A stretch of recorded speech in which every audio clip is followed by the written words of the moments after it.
প্রিয়তমা পত্নীর স্মৃতিতে তাজমহল বানিয়েছিলেন শাহজাহান, কিন্তু তার জীবনে তো শুধু মমতাজই নন, অসংখ্য নারী। মমতাজের স্বামীকে খুন করে তাকে বিয়ে করলেন।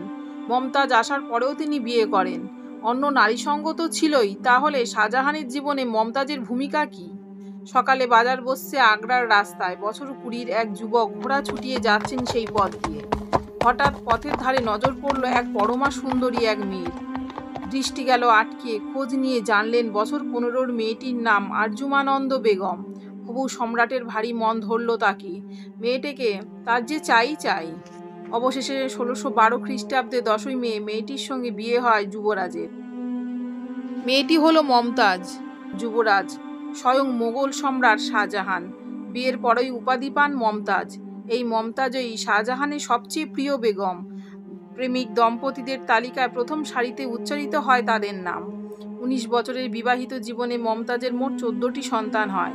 1631 সালে 39 বছর বয়সে বুড়াহান পরে 14তম সন্তান দিতে গিয়ে বেগম মারা যান। শাহজাহান তখন দাক্ষিণাত্যে। শোনা যায় স্ত্রীর মৃত্যুর পর 7 দিন 7 রাত কিছু খান, এমনকি ঘর থেকে বের হননি। 7 দিন পর শাহজাহান যখন বাইরে বের হলেন তখন তার মুখ ফ্যাকাশে, চুলের রং ধূসর হয়ে গেছে। দেখে চেনার উপায় নেই।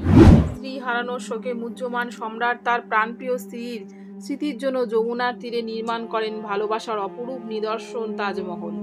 মমতাজ আর শাহজাহান, তাদের প্রেম কাহিনী কি সত্যিই এত মধুর? একে অন্যের জন্য নিবেদিত প্রাণ ছিলেন? উত্তর খুঁজতে একটু ইতিহাসে ফিরে যেতে হবে। ইতিহাস বলছে মমতাজ কিন্তু শাহজাহানের প্রথম কিংবা একমাত্র স্ত্রী ছিলেন না। কোনো ঐতিহাসিক বলেন দ্বিতীয়, কেউ তৃতীয়, আবার কেউ মমতাজ শাহজাহানের চতুর্থ বউ ছিলেন বলে দাবি করেন। শুধু তাই নয়, মমতাজের পরও শাহজাহান নাকি আরও 3 বার বিয়ে করেন। এদিকে শাহজাহানের সঙ্গে বিয়ে হওয়ার আগেও মমতাজের বিয়ে হয়েছিল। সম্রাট শাহজাহান মমতাজের সেই স্বামীকে হত্যা করে তারপর মমতাজকে বিয়ে করেন। শুধু মমতাজই নন, যে কোনো সুন্দরী নারীর প্রতি ছিল শাহজাহানের গভীর দুর্বলতা। সেই নেশা ছিল মদের থেকেও গভীর। এক ইতালীয় চিকিৎসক এবং দারাশিকো শাহজাহানের বড় ছেলে ঘনিষ্ঠ মানুষই লিখেছেন এ কথা। ফরাসি চিকিৎসক ফ্রাঁসোয়া বার্নিয়ার সম্রাটের নারীদের প্রতি দুর্বলতার বিষয়টি তুলে ধরেছেন তার লেখায়। শাহজাহান মমতাজের বোন এবং জাফর খানের স্ত্রী ফারজানা বেগমের সঙ্গে আরও ঘনিষ্ঠ ছিলেন। তিনি ফারজানা বেগমকে নিজের উপপত্নী বানিয়েছিলেন। এমনকি বলা হয় ফারজানা বেগমের ছেলে নামদার খান আসলে শাহজাহানের ছেলে। মানুচি লিখেছেন এ কথা সত্যতা আছে, কারণ নামদার খানের চেহারা ছিল দারার মতন, তাই সেই সম্রাটের ছেলে হওয়ার সম্ভাবনা যথেষ্ট রয়েছে। ঐতিহাসিক কিশোর শরণলাল তার গবেষণা ও প্রামাণিক গ্রন্থ দ্য মুঘল হারামে লিখেছেন জাফর খান ও খলিলুল্লাহ খানের স্ত্রীদের সঙ্গে শাহজাহানের অবৈধ সম্পর্কের আলোচনা রাজধানী রাজপথেও হতো। পর্তুগিজ পরিব্রাজক সেবাইস্তান মানরিক শাহজাহানের শাসনকালের সময় দিল্লিতে ছিলেন। তিনিও মুঘল সম্রাটদের নারীসঙ্গ লোভের গল্প শুনেছিলেন। তার স্মৃতিকথায় তিনি লিখেছেন শাহজাহান তার ভগ্নিপত্নী শায়েস্তা খানের স্ত্রীকেও শয্যাসঙ্গিনী করেছিলেন। যার সঙ্গে সম্পর্ক স্থাপন করেছিলেন সে কে হয় সেই বিষয়ে তার কোনো মাথা ব্যথা ছিল না। শাহজাহানের হারামে বহু নারী ছিলেন। মোগল দরবারের ইতিহাসবিদ ওয়ারিস শাহজাহানের এমন 2 প্রিয় নারী আকবরবাদী মহল এবং ফতেপুরি মহল উল্লেখ করেছেন। তিনি লিখেছেন এর বাইরেও আরও অনেক কিছু ছিল।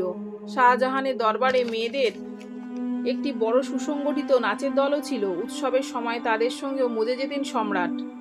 শাহজাহান মমতাজের 14টি সন্তানের মধ্যে জীবিত ছিলেন 4 পুত্র, দারাশিকো, সুজা, ঔরঙ্গজেব, মুরাদ আর 2 কন্যা জাহানারা ও রসনারা। প্রিয়তমা পত্নী মমতাজের মৃত্যুর পর কিছুদিনের মধ্যেই সম্রাট বিয়ে করেন মমতাজের এক বোনকে।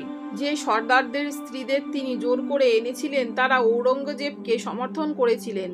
আগ্রার দুর্গে যেখানে তাকে বন্দী করা হয়েছিল সেখানে ঔরঙ্গজেব তার সঙ্গে নারীদের যাওয়ার অনুমতি দিয়েছিলেন। শাহজাহানের এত চারিত্রিক ত্রুটি থাকা সত্ত্বেও মমতাজ জীবিতকালে সবসময় শাহজাহানের সঙ্গে থাকতেন, তাকে নানা বিষয়ে পরামর্শ দিতেন। সম্রাটের ঘনিষ্ঠ, বিশ্বাসী এবং বিশ্বস্ত পরামর্শদাতার দায়িত্ব পালন করতেন তিনি। দাক্ষিণাত্যের যুদ্ধে পরামর্শ দিতে গর্ভাবস্থাতেও সঙ্গী হয়েছিলেন সম্রাটের। সেই ধকলই আর নিতে পারেননি মমতাজ। মৃত্যুর মুখে ঢলে পড়লেন তিনি। পরবর্তী সময়ে স্ত্রীর স্মৃতিতে তাজমহল বানিয়ে সেখানে সমাধিস্থ করেন মোগল সম্রাট। কিন্তু সেই তাজমহল সত্যিই কি অমর প্রেম গাথার?